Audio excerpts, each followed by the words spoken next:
প্রধানমন্ত্রী তারেক রহমানের চীন সফরের পর অনেকেই ধারণা করেছিলেন ভারতের সাথে বাংলাদেশের সম্পর্কটা এবার হয়তো তলানিতে গিয়ে পৌঁছাবে। কিন্তু সেই জল্পনা কল্পনাকে উড়িয়ে দিয়ে সফরের মাঝখানেই বাংলাদেশিদের ট্যুরিস্ট ভিসা দেওয়ার ঘোষণা দেয় নয়াদিল্লি। এবার খবর পাওয়া গেল বাংলাদেশের জন্য নতুন 20টি রেলকোচ পাঠাচ্ছে ভারত। তথ্য বলছে সব ধরনের প্রস্তুতি সম্পন্ন হয়েছে এবং চলতি বছরের জুলাই মাসের মধ্যেই কোচগুলো বাংলাদেশে পাঠানো হবে বলে জানিয়েছে ভারতীয় রেল বিভাগের কর্মকর্তারা। তবে রেল কোচগুলো উপহার হিসেবে পাঠাচ্ছে না নয়াদিল্লি। বাংলাদেশের কাছে আগে রেলের এই কোচগুলো বিক্রি করেছিল তারা।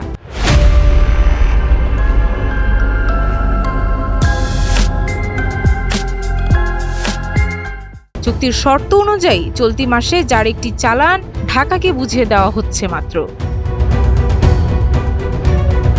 মূলত 2024 সালে ভারতের সঙ্গে একটি চুক্তি করেছিল বাংলাদেশ। চুক্তি অনুযায়ী বাংলাদেশে মোট 200টি রেলকোচ রপ্তানি করবে ভারত।